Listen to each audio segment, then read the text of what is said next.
안녕하십니까. 서초 그랑자이 재건축 조합의 조합장 구대환입니다. 인사 올리겠습니다. 안녕하십니까.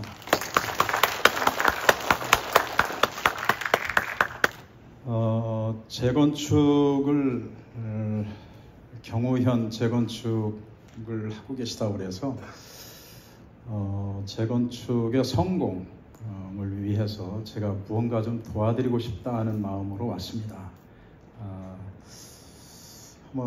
그래서 경우현 재건축 사업의 성공을 위하여라고 하는 제목으로 말씀드리겠습니다. 저에 대한 소개고요. 재건축 사업을 성공하기 위해서는 이런 것들이 있습니다. 속도, 품질, 비용, 만족, 이 네 가지 정도로 정리할 수가 있겠습니다. 재건축 사업에서요, 속도가 늦은 성공은 없습니다. 시간이 매우 오래 걸렸는데 참 성공적으로 참 잘했다, 그런 재건축은 저는 없다고 봅니다. 예를 들어서 저희 아파트가 이제 서초 무지개에서 서초 그랑자이로 바뀌었는데, 그 옆에 이제 우성 아파트는 리더스원으로 바뀌었어요. 근데 지금도 여전히 신동 아파트는 집을 짓고 있어요. 근데 아무리 품질이 뛰어난 품질의 아파트가 된다 하더라도 그 신동 아파트의 재건축 사업이 성공했다라고 말할 수는 없습니다. 따라서 속도는 생명입니다. 그 다음에 품질이 떨어지는 재건축 사업이 성공했다고 볼 수는 없겠죠. 세 번째, 비용입니다. 품질은 정말 좋은데 돈이 너무 많이 들어갔다. 그러면 어떻게 성공했다고 할 수 있겠어요? 그 다음에 다 짓고 났는데 왠지 재건축을 하느라고 헛고생했다라고 하는 느낌이 드는 경우가 있죠. 이를테면 상대적 비교에서 오는 어떤 박탈감, 이런 것 때문에 불만족스럽고 한 경우가 생기죠. 주민 간의 만족감, 이것이 중요하겠습니다. 특히 지금과 같은 4개의 단지가 하나의 재건축 단지로 만들어져서 추진하는 경우, 이러한 경우에는 정말로 상대적 어떤 박탈감보다는 정말 모두가 만족하는 이런 재건축이 되어야 하겠습니다.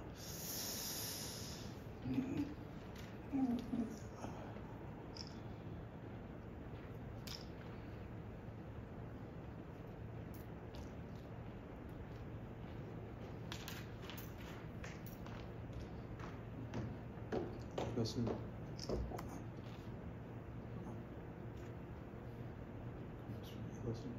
누르면 넘어가죠.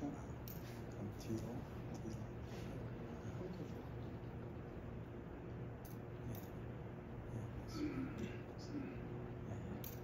이게 포인트인데 옆에 누르기만 하면 손 나옵니다. 재건축 성공에 있어서 이런 것들이 있는데요. 이걸 좀 소상하게 말씀드리면 시간이 좀 많이 걸리고 하니까 간단하게만 말씀드리면, 조합장 한 사람이 좀 매우 중요합니다. 조합장, 그 다음에 정비업체, 감리업체, 설계사무소, CM사, 그 다음에 현장 설명회라고 하는 것이 매우 중요합니다.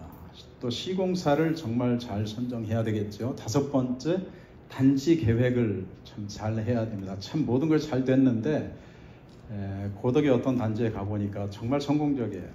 그런데 아쉬워요. 이런 것은 단지 계획, 특히 동배치가 좀 아쉬웠던 것이죠. 평형의 결정, 그 다음에 편리성. 요즘에는 이제 커뮤니티 시설이 굉장히 중요해져 가고 있습니다. 점점 커뮤니티 시설의 품질이 올라가고 있고, 커뮤니티를 많이 이용하는 그런 단지들이 많이 생기고 있습니다. 또 아름다워야 되겠습니다. 아름답지 않은 경우에는 문제가 생깁니다. 그래서 조합장에 대해서 좀 말씀을 드리면, 조합장은 조합을 대표합니다. 그리고 조합 사무를 전체를 총괄합니다. 그러다 보니까 조합장의 역할이 굉장히 크고, 그 영향이 재건축의 성패를 가른다고 해도 과언이 아닐 겁니다. 그런 점에서 여기에서 어떤 조합장이 좋겠는가라고 하는 겁니다. 어떤 조합장이. 옆에 쓴 것을 한번 보시면 전체 조합원의 경제적 이익이라고 하는 것. 조합장의 의사결정 기준이 전체 조합원의 경제적 이익을 위한. 그러니까 조합장이 되겠는데 내가 무엇 때문에 조합장이 되겠? 저 사람은 조합장이 왜 되려고 하는가? 저 사람이 돈을 벌려고 조합장이 되려고 하는가? 아니면 명예를 위한 것인가? 무엇을 위한 것인지 그건 잘 모르겠어요. 그 속을 들여다볼 수 없으니까. 그런데 일단 조합장이 돼가지고서는 전체 조합원의 경제적 이익을 위해서 결정하는 겁니다. 그래야 됩니다. 정말 그렇게 할 수 있는 사람이 누구냐 이거죠. 전체 조합원의 경제적 이익을 극대화시킬 수 있는 것이 뭔가? 매 사안마다 그 기준 하나만 갖다 적용시키면 해답이 아주 간단합니다. 그러지 않고 시공사의 이익도 고려해야 되겠고, 또 설계사무소의 이익도 고려해야 되겠고, 또 A단지가 좀 여기서 내가 사니까, 조합장이 사니까 A단지를 조금 더 불리하지 않게 좀 해야 될 것 같고, 이런 것들을 고려하기 시작하면 벌써 X, Y, Z 3개가 나왔잖아요. 그래서 3차 방정식이 나와가지고 해결하기 힘들어집니다. 제가 이것을 잘 이용을 잘 못해서 다음 좀 넘겨주시겠어요? 예. 다음 또 넘겨주시죠. 계속 넘겨주시죠. 예. 쭉 넘기겠습니다. 예. 더 넘겨주시죠. 예. 예, 여기 한번 보시죠. 조합원이 바라는 조합장은 정말 만능이어야 됩니다. 그런데 만능인 조합장이 어디 있습니까? 없죠. 그래서 건축, 구조, 시공, 설계, 건축에 관한 지식이 있으면 참 좋겠죠. 또 법률에 관한 지식이 있으면 참 좋을 겁니다. 재건축 사업 전반에 대한 이해와 경영 능력이 있으면 참 좋겠죠. 그리고 이 재건축 단지에 대한 애정이 있어야 돼요. 그러니까 외부 사람보다는 내부 사람이 해야 돼요. 여기서 간단하게 말씀드리면 먼저 제가 잊어버릴까 봐. 신탁 같은 것은 아예 생각을 하지 마십시오. 신탁이라고 하는 말을 꺼내는 사람은 얘기를 듣지도 마십시오. 신탁은 한마디로 식민지입니다. 그런데 이게 말이죠. 신탁이라고 하는 것이 묘한 것이 이것은 암이에요. 암덩어리입니다. 이거 조금만 더 설명드릴게요. 신탁을 하겠다고 들어오면 그 신탁을 몰아내려고 하는 사람은 이상하게 보입니다. 여러분들이 볼 때 신탁을 하면 안 된다고 주장하는 사람이 이상하게 보여요. 왜 그런지 아세요? 설명드릴게요. 신탁을 하지 맙시다 하는 사람은요, 이제까지 이 단지를 위해서 열심히 일해왔던 사람이에요. 그런 사람의 입장에서는 신탁이 오면 안 된다는 걸 대략 좀 알거든요.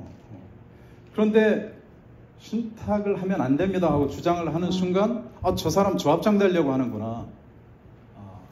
한 건 하려고 하는구나. 이런 시각이 보여요. 이런 시각으로 보여져요. 저부터 그렇게 보여지더라고요. 그런데 신탁 회사가 한다고 하니까 왠지 공정할 것 같아요. 왠지 비리가 없을 것 같고. 여러분들 신탁 회사가 하면 비리가 없습니까?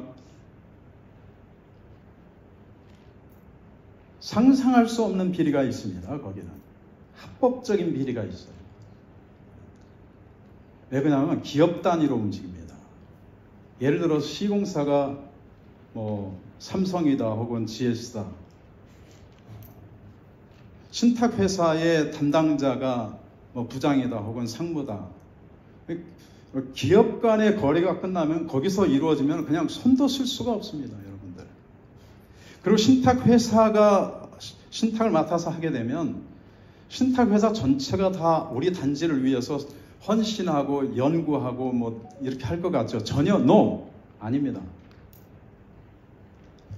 아마도 한두 명 정도가 배정되면 저는 충분하지 않을까 싶습니다. 제가 신탁회사 그 회장이라고 한다면 전담하는 사람 1명, 여직원은 여러 개 관리하는 중에 그것도 하나 끼워서 그거 전담하는 사람 1명이면 충분해요.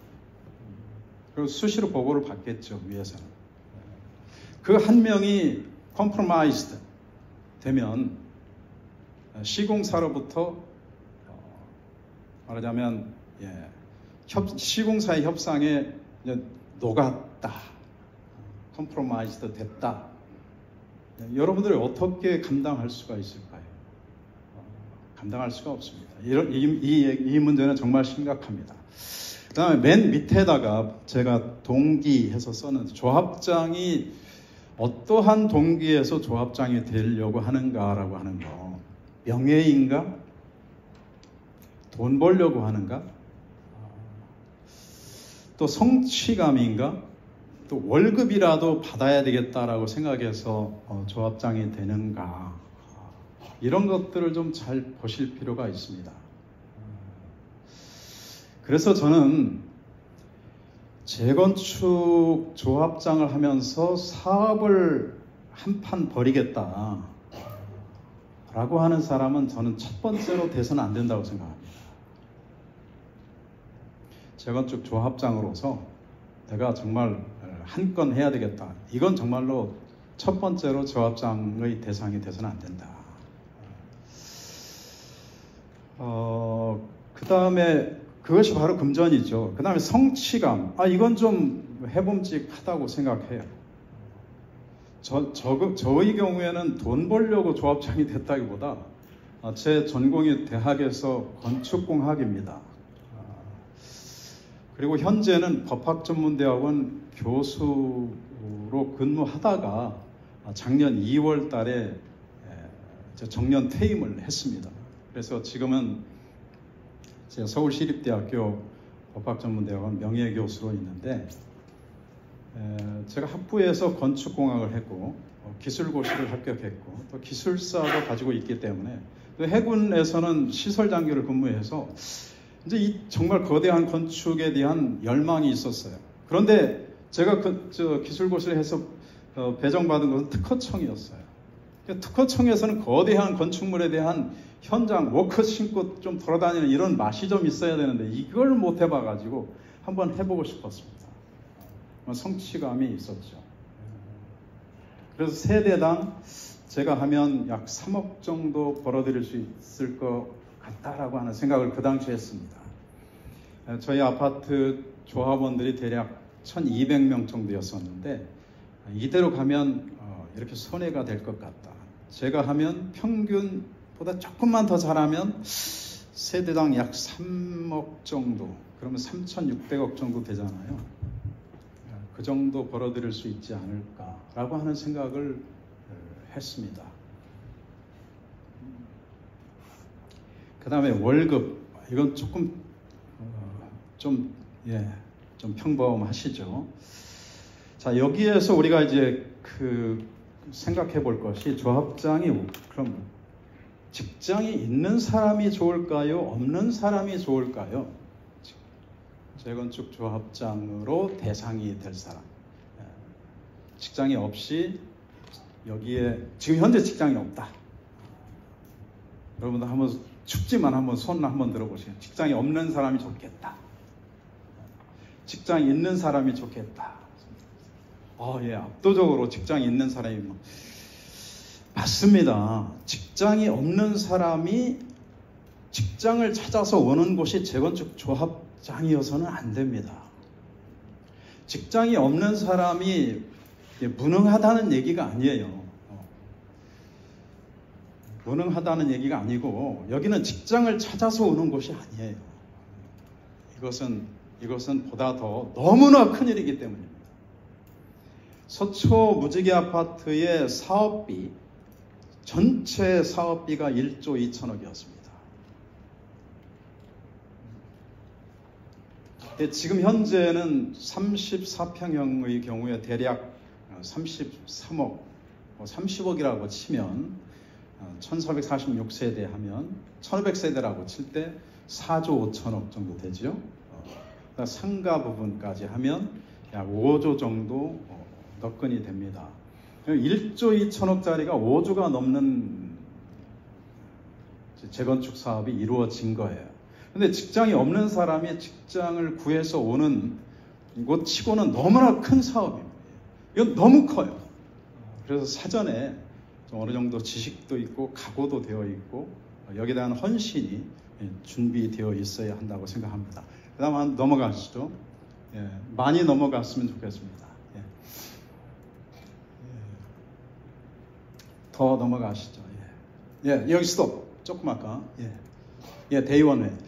여러분들 대의원회가 나중에 대의원회가 구성이 될 텐데 대의원회가 다들 똑똑하시고 제대로 판단하시고 하면 좋습니다. 그런데 일반적으로 현재는 대의원들이 임기가 없습니다.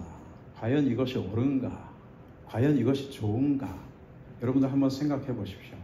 이사, 감사, 조합장은 2년 또는 3년이거든요. 임기가.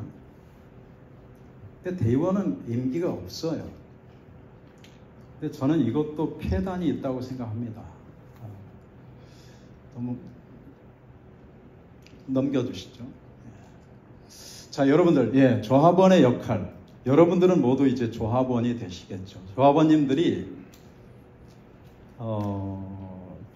꼭 하셔야 할 일이 있습니다. 뭐냐면 조합장이 여러분들에게 보내드리는 문자 혹은 소식지 이런 것들을 열심히 보셔야 돼요. 안 보시고 나중에 그릇되게 판단을 하고 옆 사람이 얘기하는 거 친구가 뭐 잘 아시는 그렇게 판단하고서 나중에 나는 몰랐다고 그런다. 근데 조합장은 소식지에다 분명히 써서 보내드렸는데 증거를 보여드려도 못 봤다. 못 본 걸 어떡하냐고. 근데 소식지에 썼으면 그게 법이냐? 그건 아니에요. 소식지는 하나의 예정, 예상 이런 것들이 될 수도 있지 않아요? 그렇지만 내가 그걸 보고 조합원님들은 그걸 보고 판단해서 앞으로 협조할 일들은 협조하고 이렇게 하셔야 되는데 그거 안 하셔요. 정말 제발 보셔야 됩니다. 넘겨주시죠. 많이 넘겨주시죠. 조금 전에 여기 됐습니다. 재건축 사업이 성공하는 데에 들어가는 몇 가지들이 있는데 정비업체, 감리업체, 설계업체, CM 이런 게 있습니다. 근데 이거에 대한 이해를 여러분들이 하셔야 나중에 이제 여러 가지 중요한 판단들을 하실 때 기본 지식으로 삼을 수 있기 때문에 설명을 드리겠습니다. 정비업체는 군대 향도예요. 그러니까 예를 들면 여러분들이 아마존 정글에 떨어졌다고 생각해 보세요. 아마존 정글은 상상이 안 가죠. 여러분들 지리산 한가운데 떨어지셨다. 딱 헬기 타고 딱 거기 내리셨다. 한 중앙에. 그럼 어디로 가세요? 미아가 되기가 쉽습니다. 잘못하면 실종이 돼서 생명의 위협을 느낄 수가 있습니다. 그 길을 안내해 주는 사람, 바로 그것이 정비업체입니다.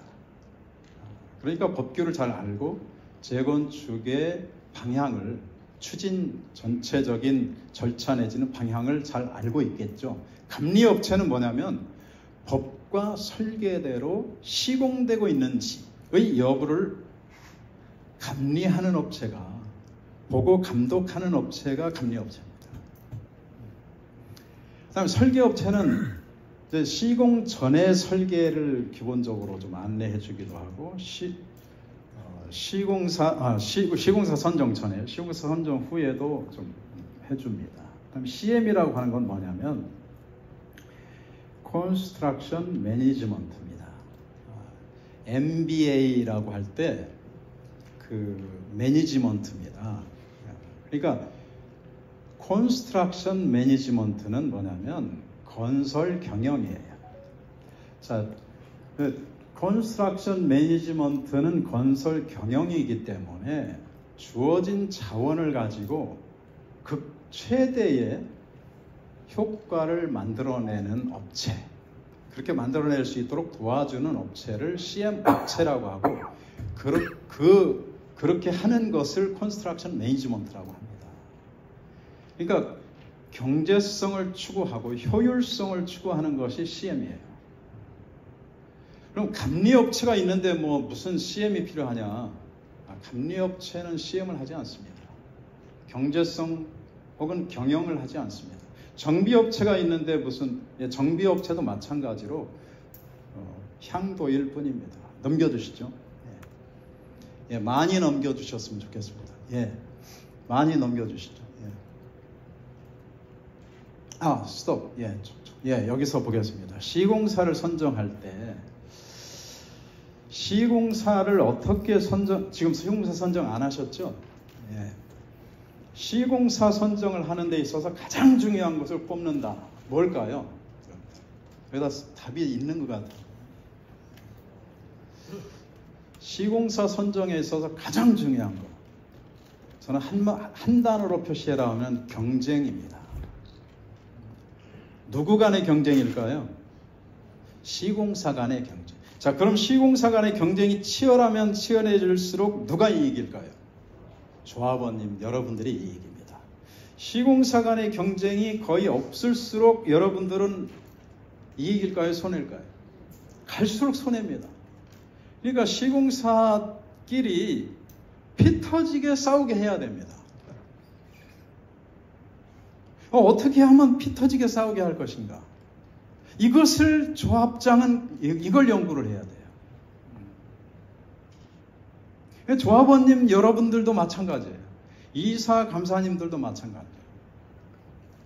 그러니까 자, 그러면 여러분들 우리나라에서 그 재건축 아파트를 제일 잘 짓는 아파트다. 솔직히 그냥 이게 경쟁이라고 하는 얘기 빼고 제일 잘 짓는다라고 하면 뭐 제일 잘 짓는 그냥 잘 짓는다 하는 그 회사가 어떤 회사가 있을까요? 한번 유네임 한번 이름 한번 얘기해 보시죠. 회사 이름. 현대 또 현대산업개발 또 삼성도 있고 LG, GS 그다음에 포스코도 있고 뭐 쌍용 등 여러 많습니다. 그죠? 여러분들 그러면 그 중에서 어떤 회사가 됐으면 좋겠습니까? 경우현은 어떤 회사가 됐으면 좋겠습니까? 삼성이 됐으면 좋겠어요? 그렇게 생각하실 수 있습니다. GS가 됐으면 좋겠습니까? 그러면 포스코는 어떠세요? 대림은 어떠세요? 죄송하지만 여기 고개를 좌우로 이렇게 강하게 흔드신 선생님, 조합원님 왜 이제까지 아니라고 하셨는지요? 혹시 솔직하게 말씀해 주시죠.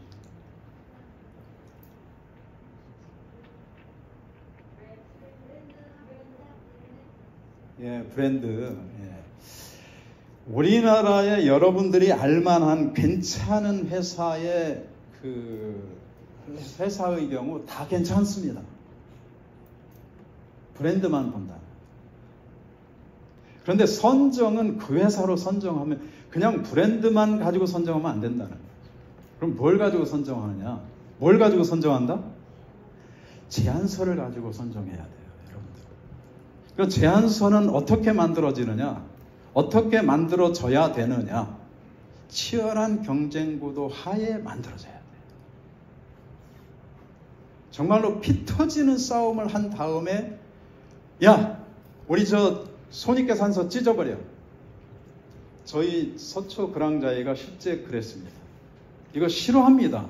제가 지어내는 얘기 아닙니다. 다 건설해서 다 선정이 되고 시공이 입주를 앞두고 비하인드 스토리로 내부 얘기를 쭉 했어요. GS건설에서 입찰을 넣기 얼마 전에 내부 회의를 했어요. 관련자 전체 회의. 여기서 싸우고 저기 싸우고 뭐 지하 3층을 뭐 공짜로 파달라고 조합장이 얘기했는데 뭐 영업팀에서는 지하 3층을 파야 된다. 설계팀에서는 지하 3층 안 파도 된다. 뭐 지하 3층 한 층 더 파는 게 보통이 아니잖아요. 그죠? 여러분들 한 층을 더 판다고 생각해 보세요. 수평 바닥 면적이 하나가 더 생기는 거예요. 국토 확장이 어마어마한 확장이에요. 그런데 거기서 결론이 뭔지 아세요? 손익계산서 이제 찢어버려. 없어. 무조건 따. 그래서 지하 한 개 층을 더 추가시키기로 한 거예요. 그 회의에서. 최고 의사결정권자가 그렇게 결정하면 끝난 거잖아요. 그죠? 그게 왜 그러냐면 치열한 경쟁 구도 때문에 그게 가능했던 거예요. 여러분들 이걸 정말 잊어서는 안 됩니다. 그 다음에 홍보 공영제라고 하는 걸 자꾸 주장하는 회사, 그 회사 뽑지 마세요, 여러분들. 홍보 공영제라고 하는 건 뭐냐면 사전 홍보, 개별 홍보 금지예요. 그러면 홍보하지 말라는 얘기예요. 그럼 언제부터 홍보를 해야 되냐? 입찰 후 개별적으로 하면 안 됩니다. 입찰 전에도 해서는 안 돼요. 입찰 후. 또 언제? 조합이 지정하는 때에, 지정하는 장소에서 함께, 입찰에 참여한 모든 업체가 함께 해야 된다. 그렇게 해가지고서는요, 경쟁이 안 돼요. 그렇게 하면 누가 뽑히냐면 그냥 삼성이요, 우리 귀에 제일 익은 회사가 됩니다. 그러면 안 돼요. 제가 아는 어떤 재건축 조합에서는 그 조합장이 어떤 회사에 경도됐어요.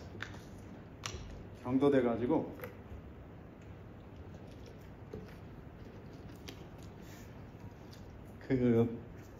솔직하게 얘기할게요. 저희 원래 서초 무지개 아파트가 GS 건설이 서초 무지개 아파트를 이제 사업자로 선정이 된 거죠. 사업자 선정이 되고 나서 신동아 아파트, 바로 옆에 있는 우리 아파트의 북쪽에 있습니다. 이 신동아 아파트가 만만치 않습니다. 세대수가 1000세대가 넘고 새로 신축하는 걸 한 250세대 정도 되거든요. 거기까지 함께 해서 서초 무지개와 신동아 아파트를 하나로 거대한 GS 단지로 한번 만들어 보려고 했던 거예요. 그런데 GS 홍보 직원들이 가면 완전 찬밥이야. 누구한테 찬밥이었을까요? 조합장한테. 조합원들이 뭐 그렇게 특별히 미리부터 찬밥할 필요는 없잖아요. 조합원들은. 조합장이, 그 당시의 조합장이 굉장히 의도적으로 찬밥을 하고 냉대를 하고 한마디라도 좀 차갑게 하고, 그 회사에서 회의를 했어요. 안 하기로 해요. 그래가지고 공식적으로 발표를 해버렸으면 안 하겠습니다. 그래서 나중에 어떻게 됐는지 알아요? 현대와 대림이 들어갔어요. 현대와 대림은 어떻게 됩니까? 4촌간입니까? 아니면 8촌간입니까? 어쨌든 대자 돌림이잖아요. 네? 경쟁이 치열한 목숨 건 경쟁이 있었을까요? 그 다음 넘겨주시죠. 많이 넘겨주셨으면 좋겠습니다.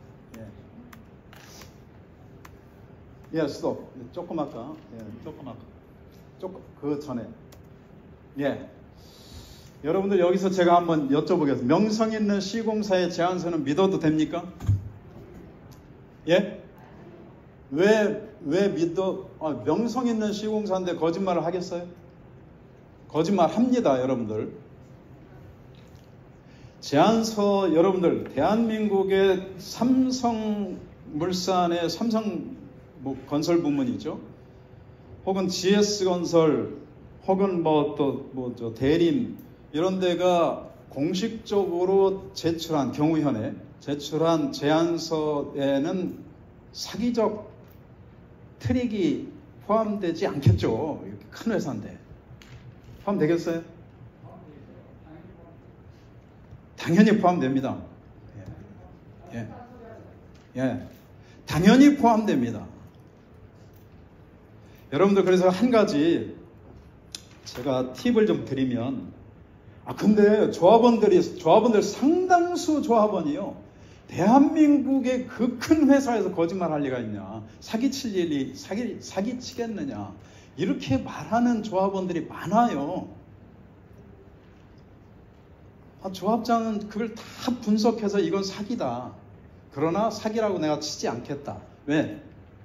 지금 이걸 무산시켜버리면 다시 해야 되고 기간이 멀어지니까 그 이익보다는 그냥 추진하는 것이 나을 것 같아서 그냥 추진한 거예요.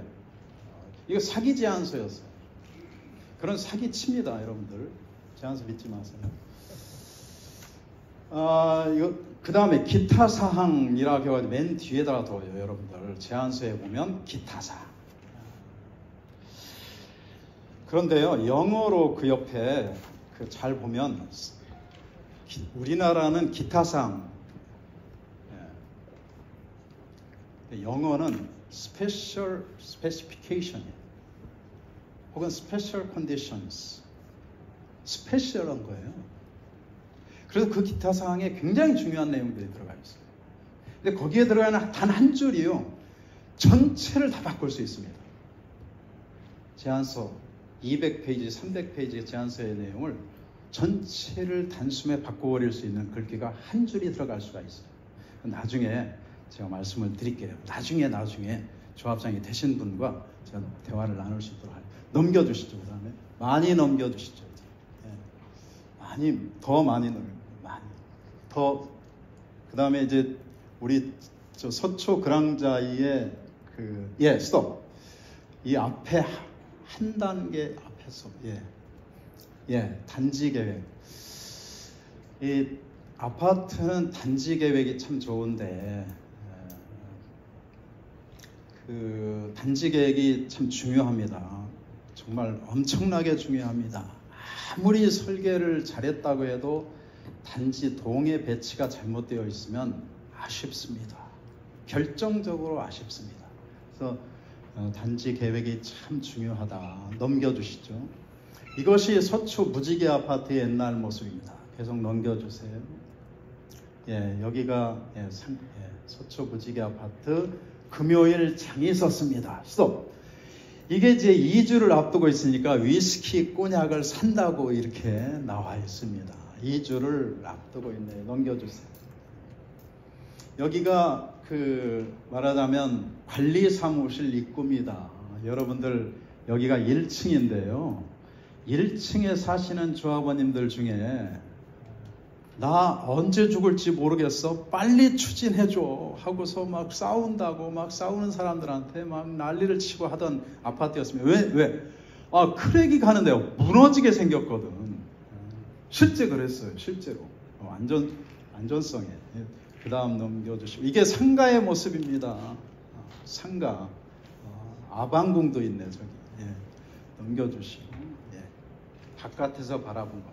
이게 무지개 종합상가의 모습입니다. 잘 기억해 두세요. 토마리온 판매하고. 넘겨주시죠. 지금 이것은 그림이 아니고요, 드론에 의해 실제로 촬영한 서초 그랑자의 아파트입니다. 넘겨주세요. 넘겨주시죠. 위에서 촬영했고 넘겨주세요. 옆에서 넘겨주시죠. 스톱. 이것은 상가 쪽에서 찍은 겁니다. 조금 아까 상가하고 지금 상가는 많이 다르죠. 그런데 지금 상가 조합원들이 그렇게 만족해하고 있지는 않습니다. 그런데 본인들도 얘기를 합니다. 상전벽해가 됐다. 옛날의 상가와 지금 상가를 비교해 보면 격세지감이 있죠. 그런데 이상하게 만족을 못 하시는 이유는 상가값이 아파트값만큼 오르지를 않는 거예요. 여기에 있다고 저는 생각합니다. 넘겨주세요. 이것도 그림이 아닙니다. 드론에서 아파트 중앙공원을 찍은 거고요. 넘겨주시죠. 스톱. 여기는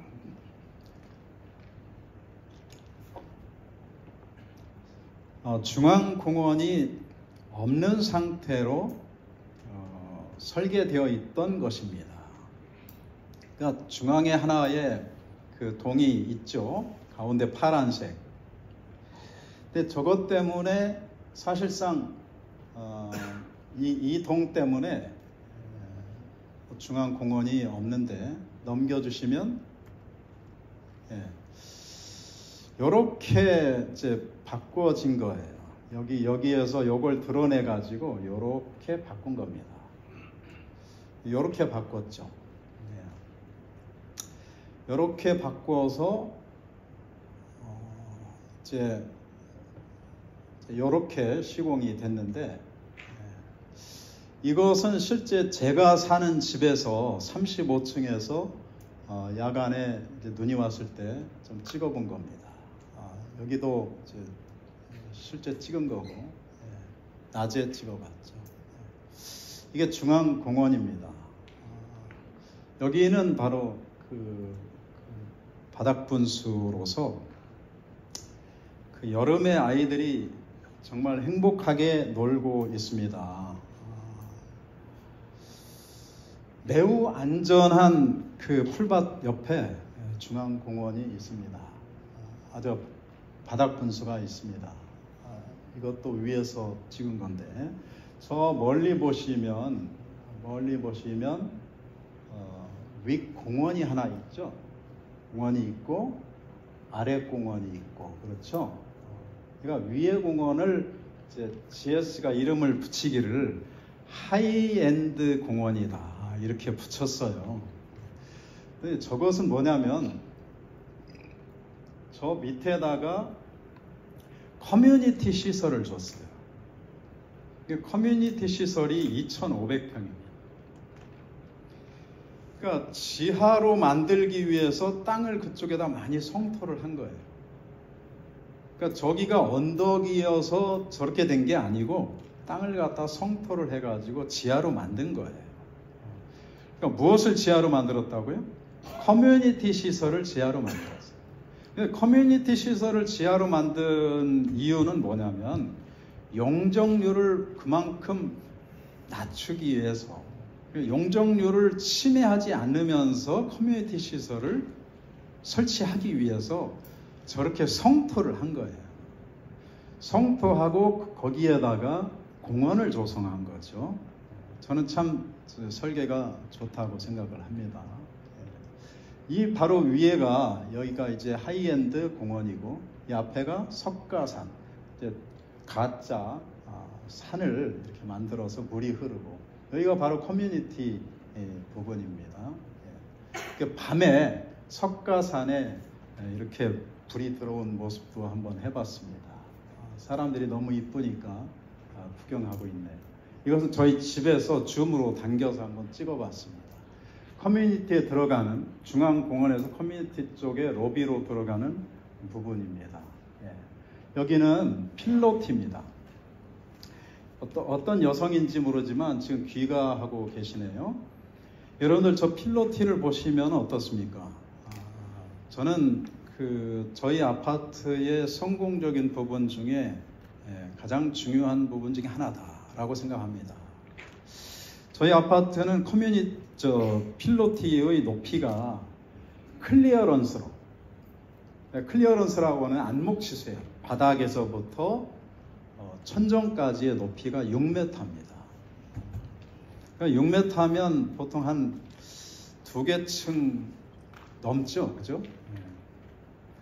그리고 그 위에 수평보가 3m 높이의 수평보가 거더 형식으로, 여러분들 콜라를 잔뜩 꽂아 놓는 그 플라스틱재 있잖아요. 이렇게 들고 다닐 수 있도록, 운반하기 쉽도록 그러한 형태로, 격자 형태로 높이 3m의 보가 저 필로티 위에 놓여져 있는 거예요.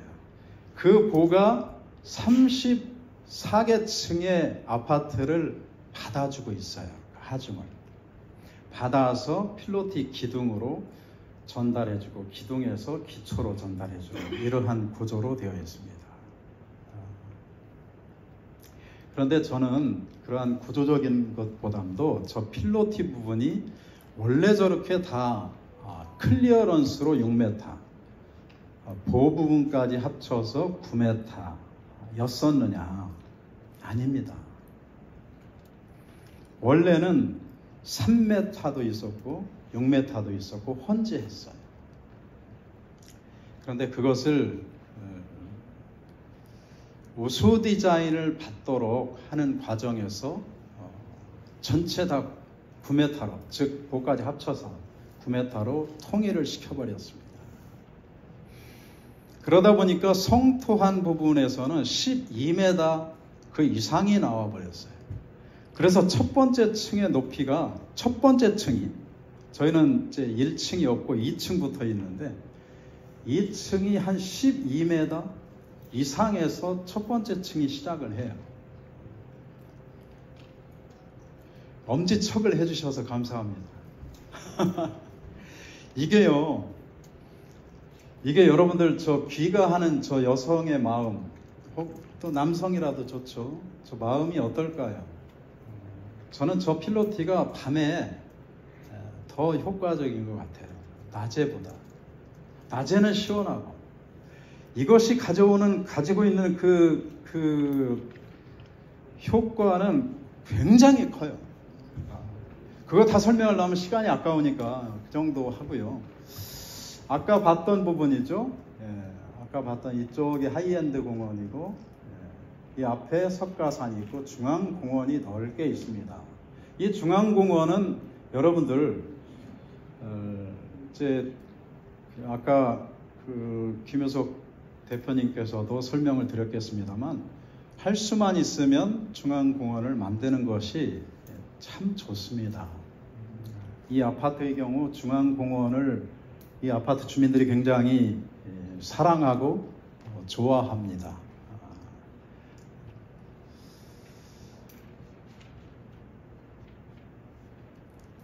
왜 제가 하면 잘 안 넘어갈까요? 이게 이제 하이엔드 공원을 이렇게 보여드리고 있습니다. 넘겨주실까요? 넘겨주시죠. 하이엔드 공원에서 아이들이 놀고 있네요. 여기 이제 하이엔드 공원에서 상가 쪽으로 들어가는 출입구가 되겠습니다. 넘겨주시죠. 하이엔드 공원에 여기다 하이엔드 가든이라고 되어 있잖아요. 저기 이제 테이블 좀 되어 있습니다. 넘겨주시죠. 자, 여기가 뭐 GS에서 붙이기를 이걸 스카이워크라고 했어요. 근데 스카이워크가 뭐 하늘을 나르는, 걸어 다니는 건 아니고 그냥 높이가 한 2.2, 3m 뭐 이 정도 되는 이제 워킹 할 수 있는 곳인데, 이게 말이죠, 공간을 살아있게 좀 만든다고 할까? 이런 게 있습니다. 그래서 저기를 올라가면 괜히 기분이 좋아요. 입체적으로 볼 수 있으니까. 그런데 밑에서 위를 보더라도, 걸어 다니는 사람을 봐도 또 기분이 좋아요. 보기 괜찮습니다. 넘겨주시고. 넘겨주세요. 어린이 놀이터를 보여드리는 겁니다. 또 다른 놀이터가 있습니다. 넘겨주세요. 이런 것들 있습니다. 넘겨주세요. 자, 이런 놀이터들이 있는데, 경우현의 경우에는 이러한 놀이터에다가 그 앱을 깔든지 해서 훨씬 더 판타스틱한 어린이 놀이터를 만들 수 있습니다. 기억을 해 두셨다가 나중에 한번 적용을 해 주시기 바랍니다. 그러니까 저기에서 놀면서 본인의 경험 이런 것들을 빌드업 쌓아나갈 수 있다라고 하는 것이죠. 여기 이제 건물 외벽에 대해서 좀 보여드리고 싶어서 했고요. 그 다음에 썬큰 가든입니다. 상가 쪽에 썬큰 가든인데, 이 썬큰 가든을 두어야 할 곳에 두는 것은 매우 유용합니다. 왜냐하면 지하를 지상처럼 만들어져 버리거든요.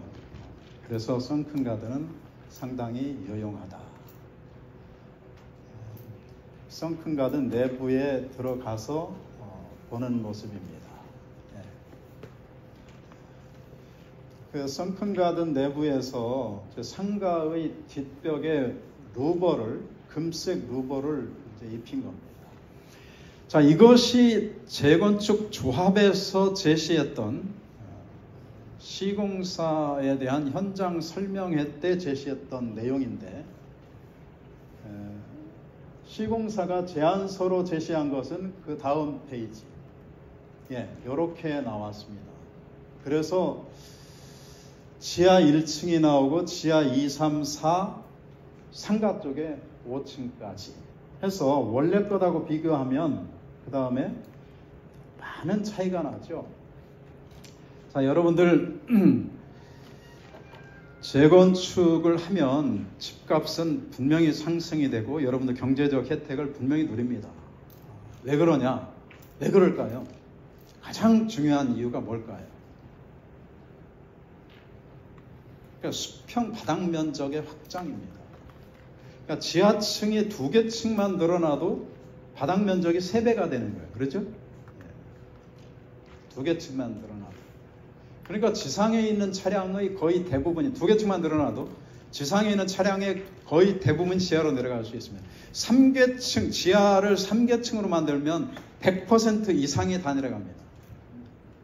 저희 아파트 지하 주차장에 가보면 지하 4층에 가보면 빈자리가 매우 많습니다. 전체가 2대 이상이고요. 그 다음에 모든 주차 공간이 광폭입니다. 그러다 보니까 뭐 차 없는 집도 있고 한 대 있는 곳도 있고 2대 있는 곳도 있고 그러다 보니까 지하 4층에는 빈 공간이 상당히 많아요. 다음에 넘겨주시죠. 예, 넘겨주시면 고맙겠습니다. 예, 지하 주차장의 모습을 여기서 지하 2층을 일부러 제가 이렇게 사진을 찍어봤어요. 이때 좀 여기 강의를 위해서 찍은 건 아닌데 제가 좀 깜짝 놀라면서 만족스러운 느낌이 들었던 거예요. 지하 2층의 높이를 1.2m 정도를 높였거든요. 설계되었던 것보다 1.2m 정도를 높여버렸던 거예요. 그럼으로써 이런 차가 주차가 됐는데도 아직도 여유가 있어 보이죠. 그죠? 예. 그만큼 높이에 자신이 있는 거예요. 자, 지하 2층이 높으면 왜 좋으냐? 이렇게 추운 날은요, 여러분들 밖에 나가서 산보를 하기가 어렵잖아요. 그러니까 지하 2층에서 산보들 하세요. 운동도 하시고. 아이고, 저 매연 때문에 되겠어? 또 지저분하잖아. 천만에 안 그래요. 지금 여러분들이 살고 계신 아파트의 지하 주차장 내지는 지하 무슨 공간, 대피소 이런 곳으로 생각하시면 안 됩니다. 지금 저희 지하 주차장은 이쪽 끝에서 저쪽 끝에까지 먼지가 안 보입니다. 그러니까 바깥보다 더 깨끗해요. 별로 안 믿으시는 것 같아요. 믿으세요? 왜 그러냐면 바깥은 강제 환기 같은 게 없잖아요. 바깥은. 근데 여기는 내부는 강제 환기를 시켜요. 공기를 빨아들이는 게 아닙니다. 맑은 공기를 주입해버려요. 강제로. 그러니까 맑은 공기, 깨끗하게 정화된 공기를 주입을 시켜버리니까 굉장하게 세게 깨끗할 수밖에 없죠. 진짜 깨끗합니다. 정말 깨끗해요. 그래서 제 생각대로 했으면 더 좋았을 텐데 우리 조합원님들의 좀 우려에 제가 막혀서 못했습니다만 저는 지하 주차장에다가 그림을 좀 많이 걸으려고 했습니다. 지금 추진되고 있는 아파트 중에는 그런 아파트들이 꽤 있어요. 넘겨주시죠. 네, 이런 것도 있고. 예, 스톱. 제가 어린이가 뭐라고 합니까? 이걸 타고 가는 모습이 너무 평화로워서 지하 주차장에서 타고 가는데 한번 찍어봤어요. 넘겨주시죠. 예, 전기 자동차 하는 곳이고 좀 널찍하죠. 여기가 지하 4층이에요. 조금 전에 한번 보실까요? 예, 여기가 지하 4층입니다. 많이 비어있죠. 녹색이 비어있는 곳입니다. 넘겨주시죠. 그 다음에 여기는 세대 창고거든요. 세대 창고는 GS가 만들었다. GS가 시공은 했죠. 만들어낸 건 조합장이 만들어냈습니다. 믿건 안 믿건 실제 그렇습니다. 지하 4층을 이제 무상으로 공짜로 받은 것에서 비롯된 거죠. 주차 공간이 2대, 저희들이 제시한 건 1.4대였어요. 그 당시만 해도 2015년도에 조합원님들이 생각할 때 분담금이 너무 부담이 되니까 분담금 사는 게 너무 힘들잖아요. 2015년도. 그러니까 분담금 때문에 지하 3층까지 내려간다고 제가 한마디 잘못했다가 얼마나 혼났는지 몰라요. 그러니까 지하 2층. 그러고 나서 제가 삼성과 GS를 번갈아서 만나면서 지하 한 층 더 파는 게 뭐가 그리 어렵냐. 근데 개별적으로 만나서 떡시루 하나 이렇게 여러분들 야 너 떡시루에서 하나 한 거로 딱 걸러내는 게 그게 그렇게 힘들디? 예? 그거 그냥 건져내면 되는데 그거 뭐 그렇게 해서 결국 설득을 해서 한계책을 한 곳에서 한다 예스 오케이 하니까 그 반대쪽은 어쩌겠어요. 안 할 수가 없잖아요. 그래서 이제 얻어내고 나서는 이제 GS 쪽에서 이제 왔다 갔다 하는 거예요. 마음이. 두 개 층만 해도 1.9대, 1.89대까지 나온다. 그럼 3개 층을 더 하는 것보다 그 돈을 다른 데다가 이렇게 해주겠다 하는 거예요. 저는 그걸 안 믿었거든요. 안 믿고 지하 3층으로 한 개 층을 더 팔아. 남는데 지하 주차장이고 남는데 남으면 창고를 써요. 창고. 주민들에게 창고를 세대별로 주든지 아니면은 많이 만들어서 해외에 유학을 가거나 출장을 가거나 하는 분들이 1년간, 6개월간, 2년간, 3년간 임대해서 쓰거나 아니면 사업하시는 분들이 창고로 또 임대해서 쓰거나 그러면 전체 아파트의 관리비가 다운되잖아요. 그렇죠? 그러면 아주 좋은 아파트인데 관리비도 싸다. 그러면 더 좋은 아파트가 되는 것이고 가격이 더 오르지 않겠어요?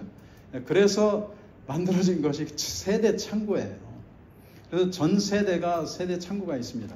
근데 제가 아쉬운 것은 이게 한 평이 조금 넘어요. 세대당. 저는 여러분들께 제안드리고 싶은 것은 2평 정도 혹은 2평 반 정도로 했으면 좋겠다. 넘겨주시죠. 넘겨주시고 넘겨주시면 고맙겠습니다. 이것이 천연석 내지는 그 엔지니어드 스톤으로 되어 있는 주방벽 혹은 주방 상판입니다. 여러분들 천연석으로 말씀해 주세요.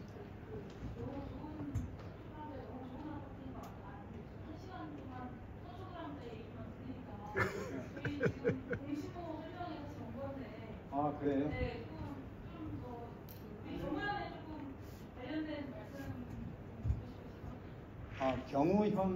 경우현에 관한 말씀이요? 좋은 말씀 감사합니다. 제가 드리고자 하는 말씀은 이런 말씀을 드리고자 하는 겁니다. 서초 그랑자의 아파트 집값을 올리기 위해서 혹은 그걸 자랑하기 위해서 온 게 아니고요. 여러분 이거 다 나와 있습니다. 다른데 다 나와 있는데 왜 이런 말씀을 드리냐면 여러분들이 다 이렇게 할 수 있다는 걸 말씀드리고자 하는 겁니다. 그만하라고 하면 그만하겠습니다. 질의응답 받겠습니다. 질의응답 받겠고 그리고 훨씬 더 간단하게 시간을 더 전략해서 말씀을 드리겠습니다. 넘겨주시죠. 넘겨주세요. 주방이요. 조금 아까 그러면 주방 말씀드릴까요? 여기 이런 모양보다 이런 모양이 조금 어글리 좀 보기 싫은 모양이 되어 있는데 엔지니어드 스톤으로 혹은 천연석으로 하는 거 이거 좀 피해야 됩니다. 왜냐하면 천연석의 경우에 라돈이 실제로 나오거든요. 여성들 그 유방암이라든가 자궁암이라든가 이런 것들이 생기는 이유가 거기에 있습니다. 그리고 주방 상판을 엔지니어드 스톤으로 쓰는 것은 저 시그니엘도 엔지니어드 스톤으로 써놨더라고요. 롯데타워도. 그런데 그건 옛날 얘기예요. 그건 좀 피하는 것이 좋겠다. 넘겨주시죠. 세라믹이요? 세라믹으로 이것이 바로 이제 세라믹으로 한 사례입니다. 주방 상판 내지는 주방 벽을 세라믹으로 해서 넘겨주시죠. 넘겨주시죠. 계속 넘겨주시면 되겠습니다. 스톱. 조금 아까. 주방 가구의 경우에 여러 가지로 변경해서 본인들이 옵션을 선정할 수도 있습니다. 넘겨주시죠. 화장실입니다. 커뮤니티 설계를 한번 보실까요? 넘겨주시면. 네. 이것이 원래 GS건설이 보여준 그 평면이었습니다. 그러니까 이것을 자세히 분석해서 여러분들에게 설명드리면 이게 얼마나 비효율적인 것인가를 말씀드릴 수가 있습니다. 근데 시간이 없으니까 넘겨보시면 이것이 바로 한 1년 정도에 걸쳐서 전문가와 협의를 해서 나온 평면입니다. 굉장히 짜임새 있게 커뮤니티가 구성되어 있습니다. 이렇게 건설이 됐습니다. 넘겨주시죠. 여기가 이제 로비고, 계속 넘겨주세요. 카페 입구입니다. 로비입니다. 이게 카페. 넘겨주시죠. 넘겨주시죠. 계속 넘겨주시면 좋겠습니다.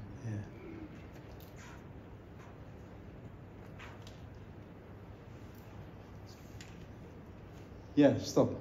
여기까지만 제 강의를 하도록 하겠습니다. 시간이 1시간 정도 됐다고 하니까요. 적절하게 강의가 된 것 같고, 저희 아파트는 중요한 부분이 필로티 부분을 클리어런스로 6m를 확보했다. 근데 사실 필로티는 클리어런스죠. 뭐 보호를 포함해서 필로티는 아니죠. 그러니까 9m 필로티다 하면은 클리어런스로 9m가 돼야 되는 거죠. 그런데 제가 좀 봐줬죠.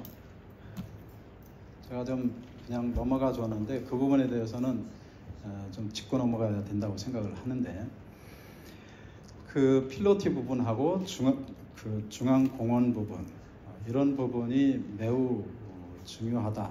그리고 커뮤니티 설계를 시공사에서 제시한 것을 그대로 따를 필요는 없다.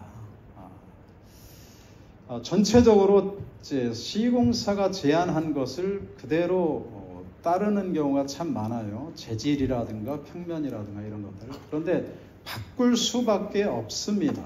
결국은. 그것을 고집하고 따라야 된다고 계속 주장을 하는 그 비대위 혹은 반대파가 있는데, 그것은 몰라서 그러는 거예요. 원래 시공사가 제안한 것은 제안서입니다. 말 그대로 서제스천이에요. 하나의 안에 불과한 거예요. 그것은 바뀌어야 하고 바꿀 수 있고 바꿔야 합니다. 반드시. 이상으로 제 강의를 마치고 혹시 질문이 있으시면 질문 받도록 하겠습니다.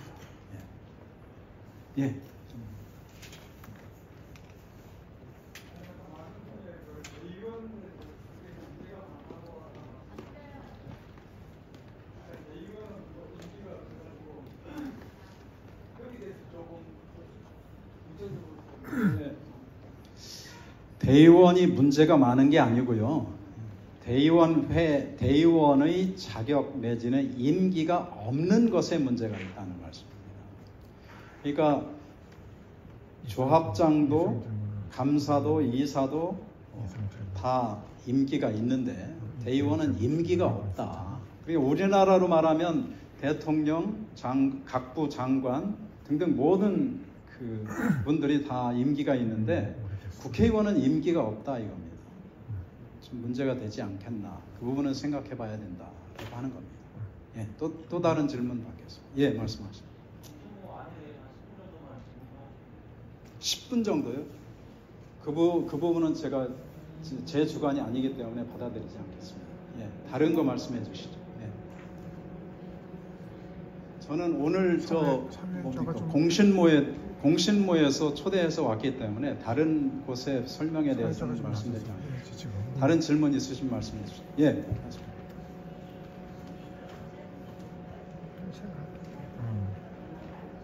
무엇을 하는 게?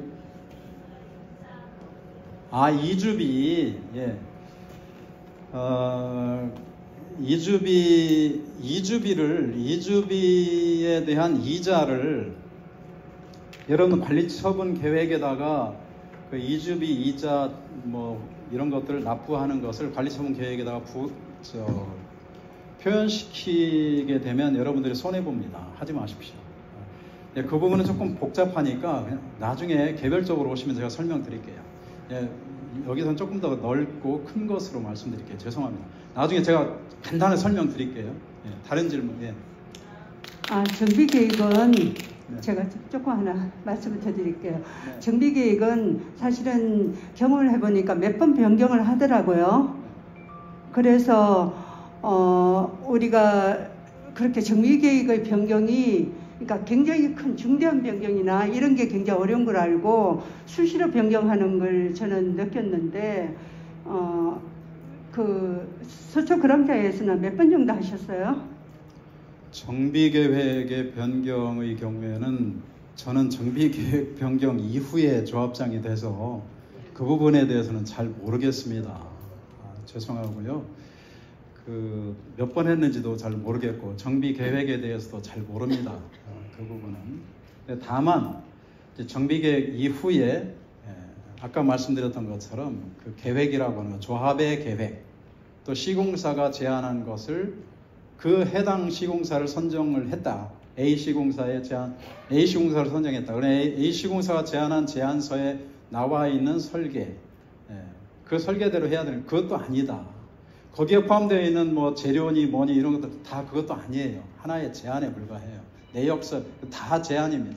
그래서 시공사 벌써 사놨다 어떡하냐? 그건 니네 책임이고, 왜 우리한테? 왜냐하면 건축주는 우리거든요. 여러분들이거든요. 그러니까 그 부분은 좀 다른 얘기 같으니까 그 정도. 예. 조합장님은 그랑자이에 대해서 되게 자부심이 있으신 것 같은데 CM사하고 관계는 어떠셨어요? CM사하고의 관계, 저는 CM사는 잘 모르겠고, 예, CM 직원과는 그 긴밀한 협조를 이루었습니다. 그러니까 CM사에서 파견된 분이 일을 하셨는데 그분이 매우 성실하게 잘 도와주셔서 저는 큰 도움을 받았다고 생각합니다. CM사의 경우에는 조합원님들이 일반적으로 정비업체가 있고 또 감리업체가 있는데 CM사를 왜 뽑냐 이렇게 말씀하시는 경우도 있거든요. 그런데 아까 말씀드렸다시피 건설의 경영, 재건축 사업의 경영이라고 하는 차원에서는 정비업체도 감리업체도 설계업체도 시공업체도 아무도 하는 데가 없습니다. 시공업체가 경영을 하면 누가 이익을 볼까요? 경영을 잘했다 시공사가. 그럼 누가 이익을 볼까요? 시공사가 이익을 보죠. 손해는 조합원이 손해보는 거죠. 그러니까 설계회사에서 경영을 잘 해줄까요? 조합원님 여러분들을 위해서? 정비업체도 안 해줘. 향도일 뿐이에요.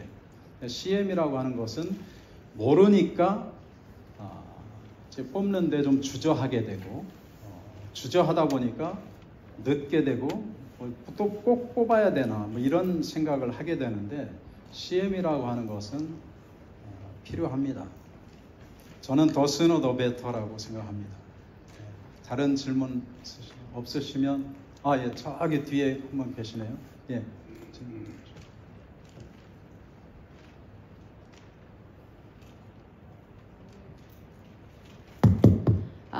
오늘 시간 내주셔서 그 경험담을 공유해 주셔서 감사하고요.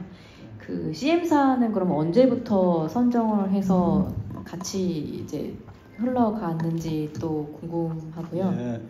그리고 두 번째는 이렇게 설계 변경을 하거나 할 때 이제 시공사와의 뭐 공사비 협상이라든지 그런 과정에서 뭐 어려운 점이 있으신 건 없으셨는지, 그리고 세 번째로 다 준공하고 나서 혹시 시공사에서 뭐 추가 공사비를 요구한다거나 뭐 그런 부분을 어떻게 해결을 하셨는지, 그리고 네 번째로는 조합원들 간의 갈등은 뭐 보통 어떤 식으로 좀 이렇게 잘 이렇게 조율을 하셨는지 혹시 뭐 경험담이라든지 사례 같은 걸 좀 공유해 주실 수 있나 합니다. 예, 첫 번째가 그 CM사를 언제 뽑는 게 좋겠느냐.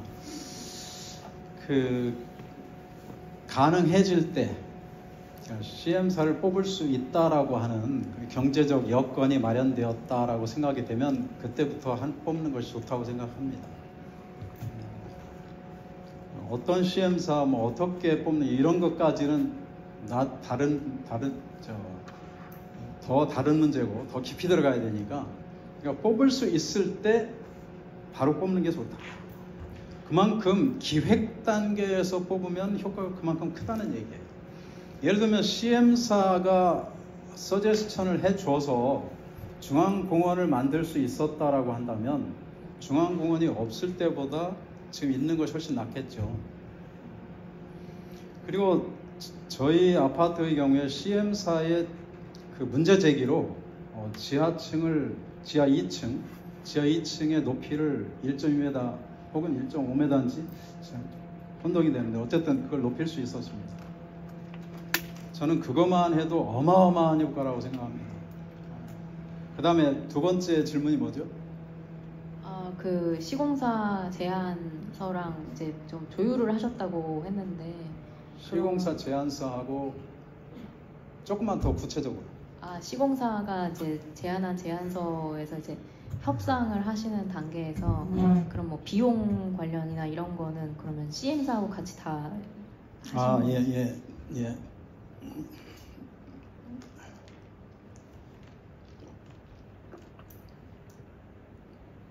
잠깐 들어가 앉아 계시죠. 그 부분은 그런 것들을 CM사에서 도와줄 수가 있어요. 예, 도와줘서 저희 같은 경우는 GS건설에서 직원이 오면 직원이 돈 올려달라고 오잖아요. 조합에 오면 맨 먼저 CM사 직원을 만나라고 했습니다. 근데 저를 만나면 안 돼요. 거기 가서 만나서 매일같이 협의를 합니다. 협상. 근데 그 CM사 직원이 삼성 출신이었어요. 삼성 출신이 좋다 이게 아니고 지금 GS건설이 짓고 있잖아요. GS건설하고 삼성하고 경합을 해가지고 삼성이 떨어졌단 말이에요. 삼성에서 퇴임하신 분이 단장으로 오셨어요. 그러다 보니까 좀 특별하겠죠, 상황이. 그래서 그분이 yes, okay 하는데 걸리는 시간과 이게 굉장했죠. 그 다음에 이제 사무장과 또 이제 저를 거쳐서 했는데 좀 어려움이 좀 많이 있었습니다만 조합이 저는 완승을 했다고 생각합니다. 추가 공사비 인상. 그 다음에 주민들의 불만 내지는 형평성 이런 것들은 전체를 진행하다 보면 예를 들어서 오수 디자인을 받았는데 이익이 39평의 경우에 1.5평 정도밖에 안 늘어났어요. 근데 34평의 경우에 약 2.5평 이상이 늘어났어요. 그럼 34평은 2.5평이 늘어났는데 39평이 1.5평 늘어났다고 한다면 불만이죠. 그런 불만들이 있었어요. 그런데 설계를 1446세대를 설계해야 되잖아요. 법규에 맞춰 다 배치를 해야 되고. 뭐 조합장이 39평형 계시는 분들을 뭐 미워해서 그런 것도 아니고. 그런 것들은 좀 어쩔 수 없지만 이해해 나갈 수밖에 없죠. 또 다른 마지막에 뭐 없으면 끝.